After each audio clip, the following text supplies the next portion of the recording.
سلام به تمام تماشاگران برنامه عزیز بدیل و دوستداران صوت و نوا. بعد چند مدت خاموشی دوباره روی نوار آمد برنامه عزیز بدیل که از تقدیمات مرکز پرودیوسری تاجیک موزیک و هفته‌نامه زن و مرد است.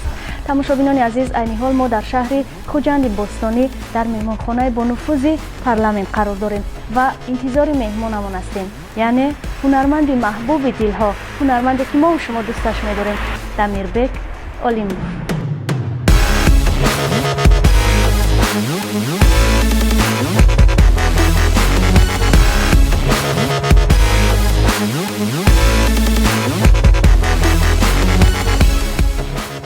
تماشاگران عزیز برنامه از دل به دل، به خاطر شما و به خاطر مخلصان بیشمار هنرمند محبوب دلها دمیربک اولیموف امروز اهل ایجاد برنامه از دل به دل راه پیشه کردیم سوی خوجند بوستانی و عین حال در مهمانخانه پارلمان قرار داریم و خدا خواهد ثبت برنامه از دل به دل را شروع میکنیم. پیش از شروع کردن برنامه از دل به دل میخواهم عرض سپاس بیان بسازم بر رهبریت مهمانخانه پارلمان به خاطر محبت، صداقت، لطف و استقبال گرم و صمیمی.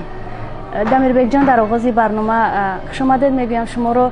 خوب تمنیات شما، گفتنی های شما و مخلصان بیشمارتان که ما رو وادار ساختن تا به سراغتان بیاییم. تشکر زیاد مهربان. شما رو با خوجند بوستانی خوش آمدید میگویم. با دیار استاد خواجه کمال خوجندی، با دیار فرزانه شیرین زبان خوش آمدید میگویم و من یکی از بهترین مهمانخانه‌ای که حاضر در خوجند بوستان بسیار مشهور است، پارلمان نام دارد. در لبی دریای سیر بسیار جای نازا انتخاب کردیم. خوش آمدید میگویم. راستی گپ ما چند بار وعده کردیم آماده نتونستیم، من شما آمدید، ما عزیزتون بسیار خوشحال هستیم. زنده باشید. تشکر زیاد. ما همیشه آماده ایم که به خاطر تماشاگران عزیز برنامه از دل به دل و به خاطر مخلصان بیشمار شما که هزاران هزار نفر را تشکیل میدهند به سراغ شما بیاییم، به خانه شما بیاییم و یک صحبت صمیمی داشته باشیم با شما.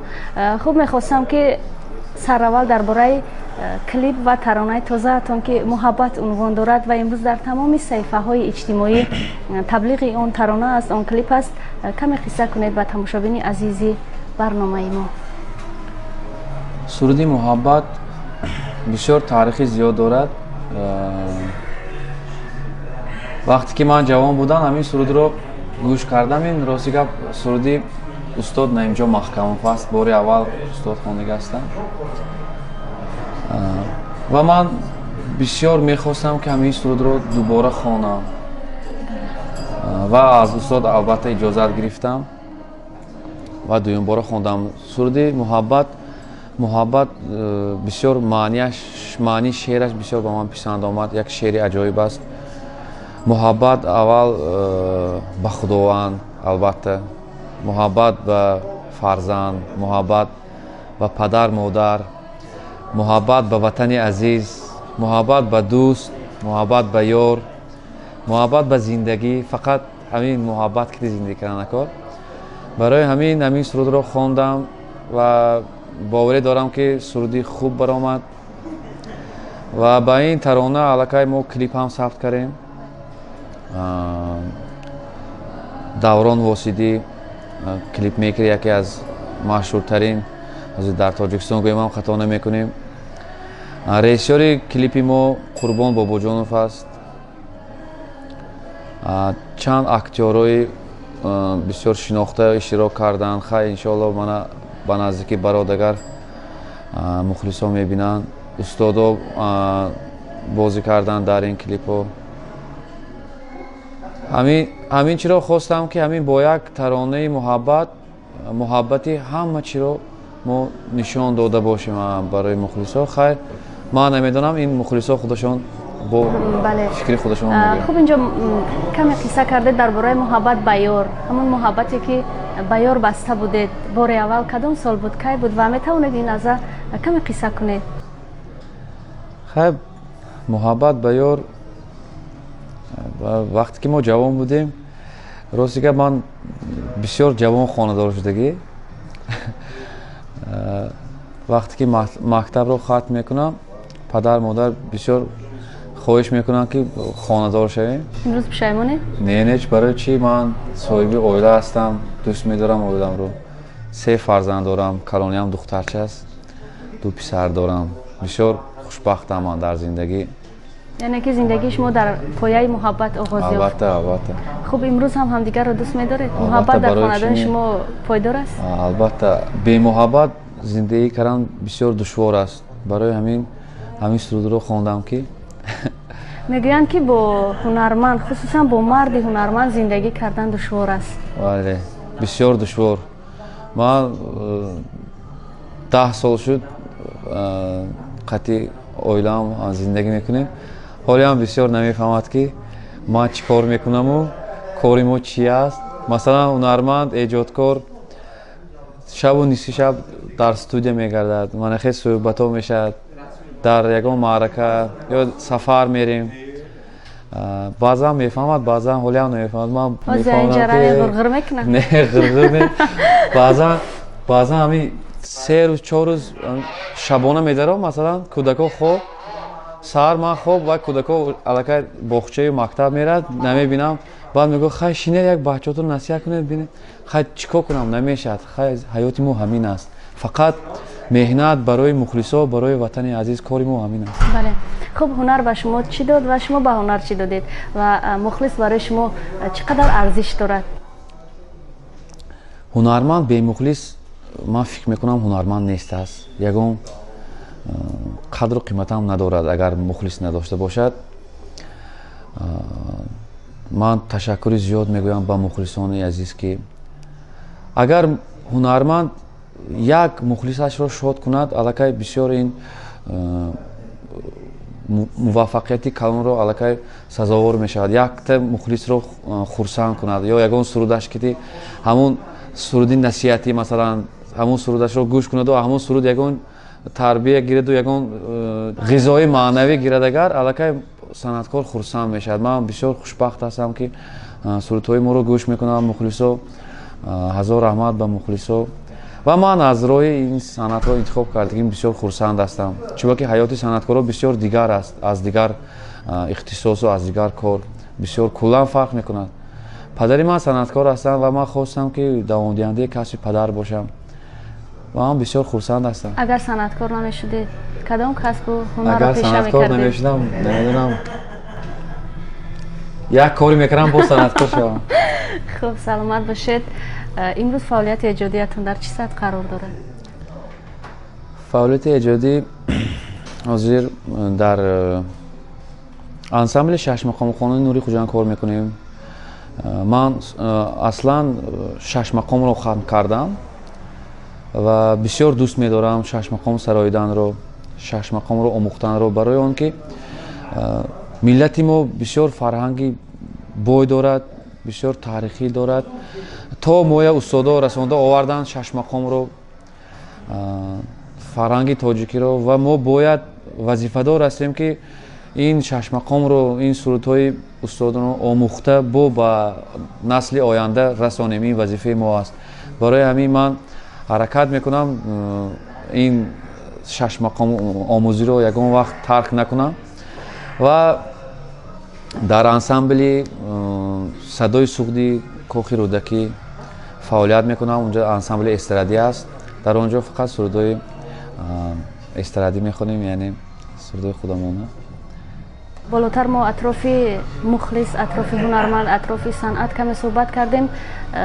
ба андешаи шумо кадом таронатон тавонист ки шуморо азизи қалбҳо бигардонад ва гуфтаҳои он ки гӯё Дамирбек Олимов аз рӯи таронаҳои ҳамроҳ бо Нигина Амонқулова ва суруда муаррифӣ гаштааст, чӣ назар доред?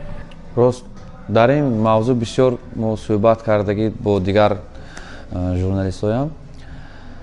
суруде ки маро муаррифӣ кард Зулфони Майда аст. бори аввал ман ин сурудро дар кохи Борбад дар озмуни Чакомаи Гесу хонда будам ки унҷо бисёр як консерти зебо шуда буд ва дар он ҷо ҳам Нигина Амонқулова буданд ва дигар санъаткорон ҳам буданд ва дар он ҷо устод Убайдулло Раҷабов ҳам ҳузур доштанд ва ҳамун суруд сабаб шуд маро бо Нигина шинос кунад, маро бо устод Убайдуллоев шинос кунад, Убайдулло Раҷабов. ва баъде ки ҳамин суруд хонданд, мардум шинохтам, ҳам мардуми Хуҷанд, ҳам мардуми Душанбе. Ва мо ҳамроҳи Нигина суруди бадаие хондем бо хоҳиши устод Убайдулло Раҷабов. ва баъде ки як суруд хондем, аллакай мухлис назм қабул карданд. Баъд дуюмашро хондем ки бисёр машҳур шуд. Кабутар будаму парвоз кардаме. Бисёр мардум назм қабул карданд. Албатта рост аст дар ҳаёти яъне дар роҳи санъат апаи Нигина ба ман сабабгор ҳастанд. ман бисёр эҳтиром мекунам санъатшонро, худошонро эҳтиром мекунам. инро бояд гуфтан дар кор. бале, хуб, имрӯз ҳам ҳамкорӣ доред? бале, барои чӣ не, ҳамкорӣ дорем. дар нақша ҳам дорем. Агар ягон сурудаки назм эҷод шуда монад, бо якҷоя мехонем. хуб, овозаи ишқатон бо Маҳноза кадом сол паҳн гардид? бо Маҳноза ростига ва оё медонед ки ҳамин таронаи Маҳнозаи шумо чӣ қадар мухлисони зиёд дорад, чӣ қадар мардум бо завқу бо як самимият гӯш мекунанд ин таронаро, ин сурудро? ин суруд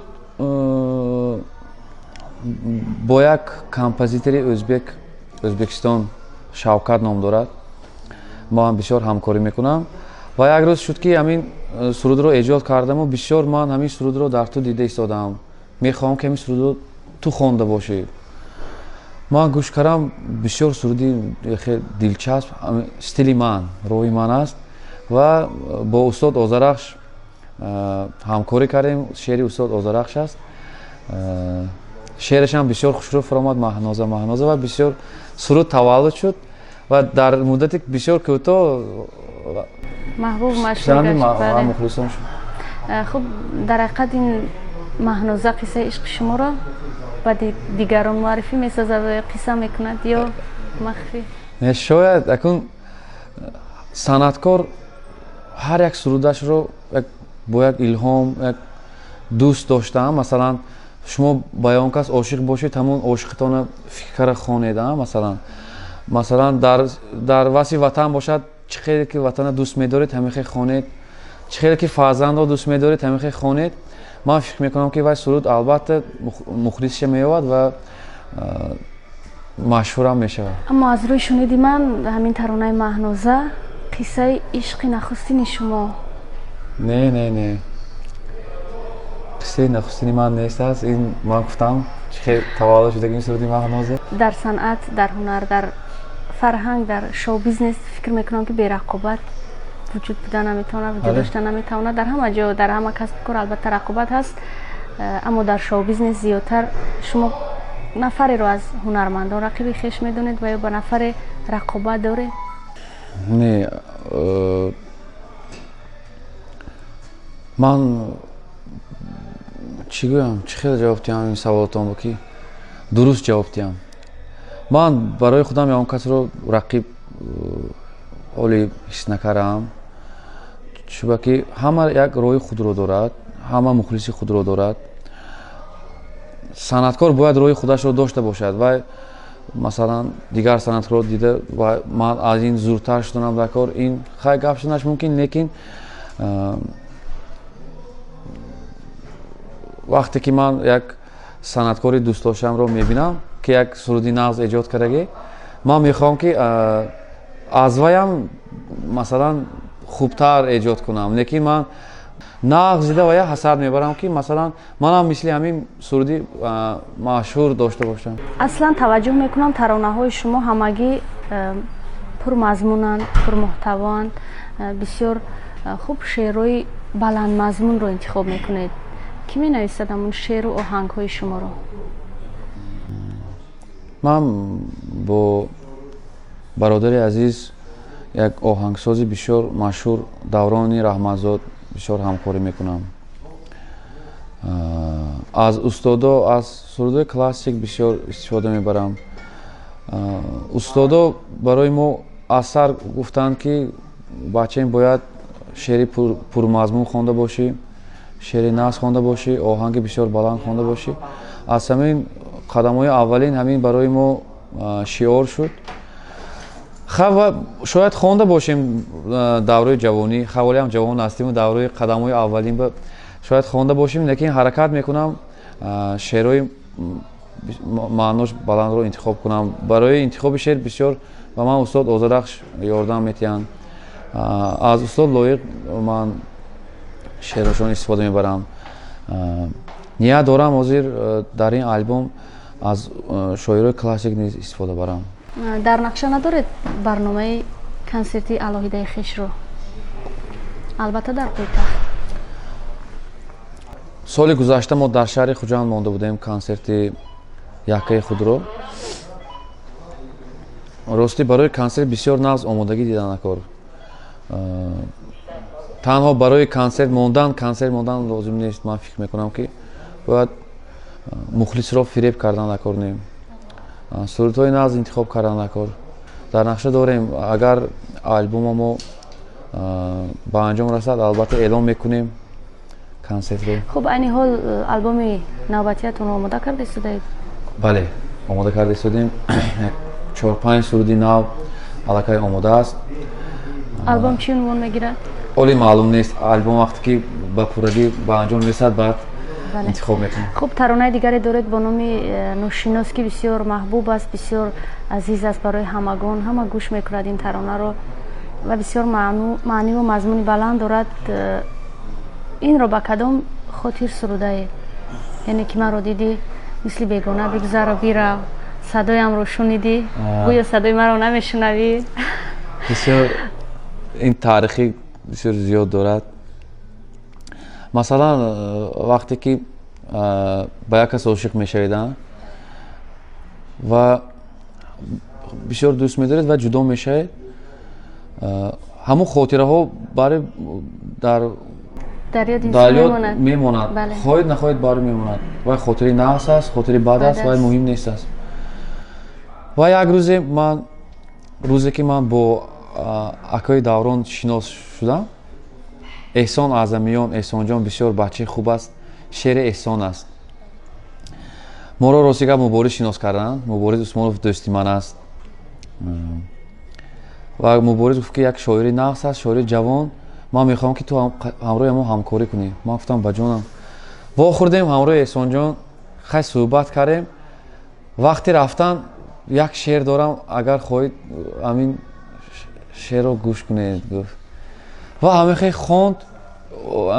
одам ҳис мекунад ки худе ки ҳамон шеър дар бораи ҳаёти шахсӣ нависта шудааст. ман хеле гӯш кардам ва гуфт ки инро оҳангашам аст гуфт. ва оҳангашам гӯш кардам. бисёр хушрӯ хондагӣ акои Даврон, бисёр ҳунарманди боистеъдод. ва баъди сурудро гӯш кардан ман хостам ки ҳамин сурудро ман хонда бошам ва маслиҳат кардем ба ман тӯҳфа кардан сурудро ва хондам. хуб, барои чӣ ҳамин тарона ба шумо писанд омад?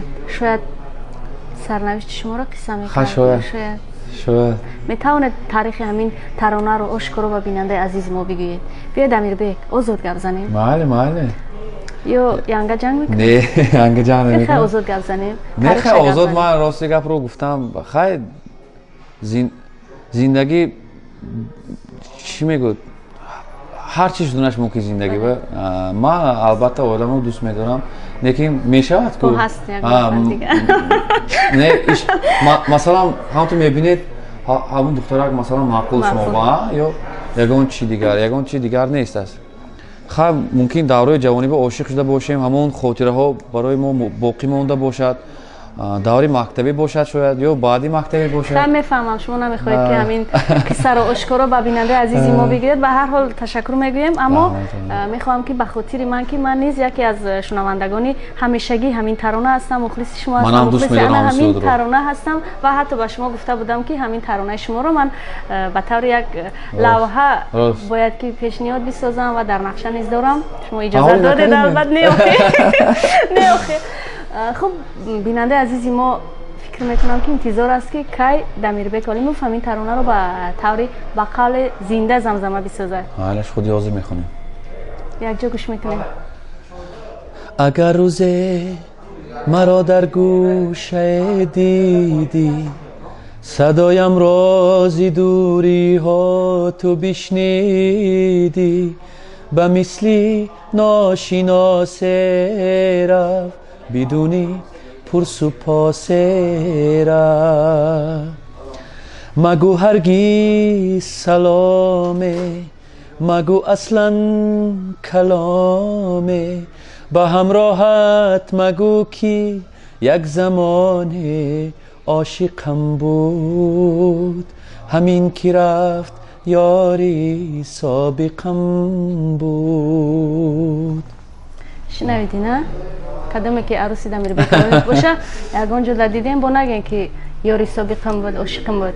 سلام باش. تشکر زیاد دمیر بیگ جان، صداتون خسته نباشد.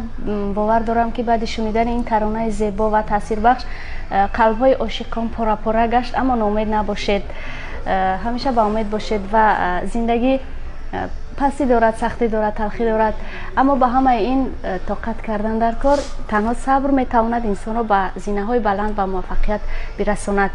و میخواستم درباره مشکلی های پشت پرده، درباره مشکلی هایی که دوام چند سال فعالیت شما را روبرو گشته بود کمی قصه کنید. یعنی بودن حالت هایی که شما با امید وارد کارخانه شدید و یا وارد یگان برنامه کنسرتی شدید و از آن سو ناامید گشتید؟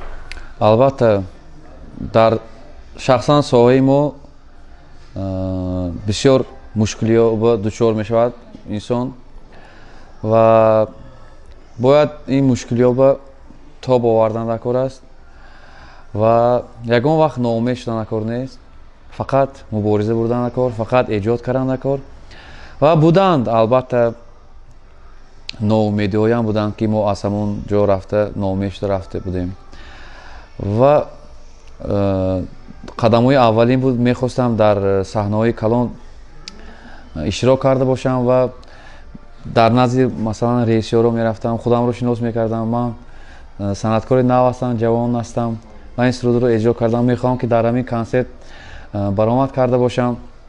آیا خوشروکر میفهموندن بچه‌م ولی برآمد میکنی دفعه آینده الان خیر نکی. من از این گپو یگان وقت دلگیر نمیشدم و میگفتم که ممکن ولی من تیار نیستم برای همین صحنه برآمدن. این راست است. رئیسیار کاری خودش رو میداند. مثلا یگان صنعتکاری کوچگی رو آوردن نمیاد که صحنه برآمد کنم. همون روزها برای من بسیار درس کلان شد. من برای خودم وعده دادم که من باید از پی ایجاد شوم، از پی دیگر سرودهای نو شوم و حتما باید کنسرت ها برآمد کرده باشم. بله خوب، میتونید درباره سفرهای هنریتان کمی به بیننده عزیزی ما قصه کنید؟ چگونه میسر گشت شما به امریکا و به دیگر دولت ها سفر کنید و آنجا شما رو چگونه قدردانی کردن، مهمان نوازی کردن، چگونه استقبال نمودند و هنر شما رو آیا قدر کردند؟ البته در کجای تاجیک ها هستند، تاجیک زبان ها هستند، البته قدر میکنند و سرودهای ما رو میشنوند. سبب در امریکا رفتن ما، من بسیار میخواستم که به امریکا سفر کرده باشم. در جوانی البته هست که آرزوی کودکی است، همه با هست. یک کس میخواد مثلا یگان ماشین خرد، یک کس میخواد مثلا یگان خانه خرد یا یگان چی کار کند یا دیگر دولت رفت. من خیالم امریکا روان بود یک تماشا کنم اون کوچه و چغز نبود. راستی گپ نیتی کنسرت مانی هم نبود، همه خیر رفته تماشاگر بیام بود و یک روز شدیم همراه مبارز دوستی من و هم صحبت شدیم بید امریکا رویم و از همین گپ برآمد و مبارز همین سفر رو تشکیل کرد، کنسرت رو تشکیل کرد که مبارز است و همراه ما خواهر عزیز من نگین امانقلوی هم بودن. ما 3 کس در امریکا سفر کردیم، بسیار خوش قبول کردند. در آنجا تاجیکای خودم و فارسی زبان ها، ایرانی ها، افغانی ها، ازبکستان بودن، ازبک زبان ها بودن. کنسرت بسیار خوب گذشت. آدمایی که بودن که 10 سال 15 سال در تاجیکستان بودن بسیار گیره کردند، ما دیده اچاش کردند، خوشش کردند، بسیار خرسند شدند از تشریف ما و ما هم خرسند شدیم و من با یک تا دیگه آرزوی خودم رسیدم. طول 25 روز ما در آمریکا بودیم، 4 کنسرت موندیم، همش کنسرت ها ناز گذشت. دوری از وطن چگونه بوده است؟ باور میکنیم همه خیلی یاد کردم، آخر به خودم گیره اومد که کی تاجیکستان میبیام. خیلی خوب. خب نگاهی مردم، نگاهی اطرافیان، نگاهی پیوندان و والدین به صنعت شما، به هنر شما، به کسب شما چگونه است؟ آنها راضی هستند؟ البته راضی هستند. یک وقتا پدرم بسیار میخواستند که همین در راه صنعت موفق شوند، لیکن البته این یک شرایط است یا یگان شرایط اولیوی ممکن ما میگم درست نامادگی سالهای همین وزنینی بود تا 2000 ساله.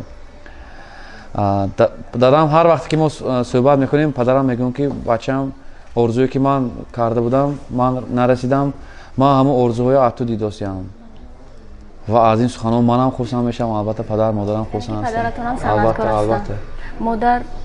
مادرم فارماسیست است. بله. خب در عائله چند نفرین؟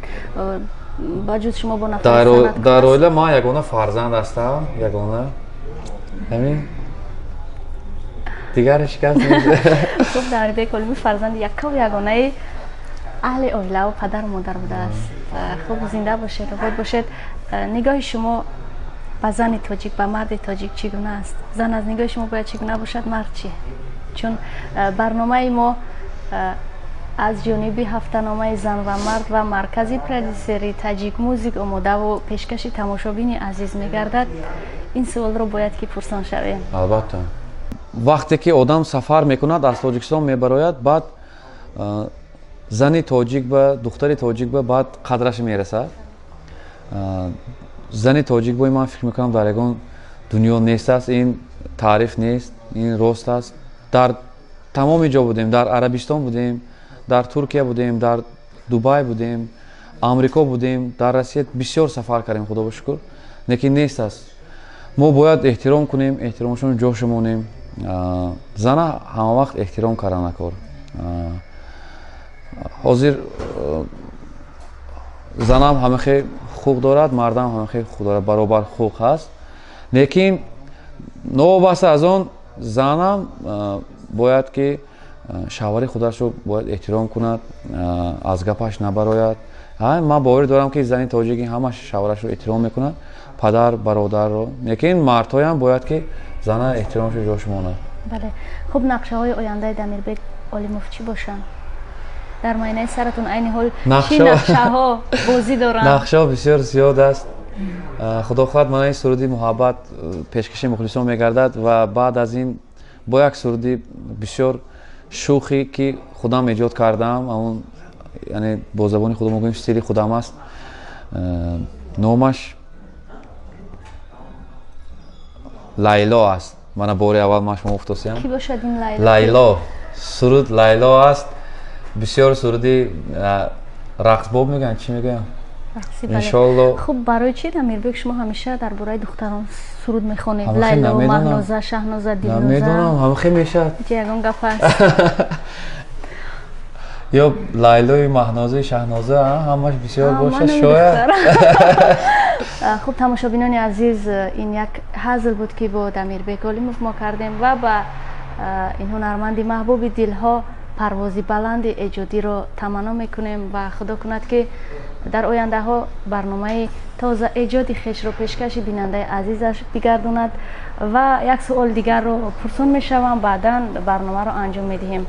خب نیتی به دوشنبه کوچ بستن رو ندارید؟ چون اکثر هنرمندان ما از شهر و نواحی دور و نزدیک کشور وارد پایتخت گشتند و امروز فعالیت خویش رو در دوشنبه شهر زیبا ادامه داده ایستادند.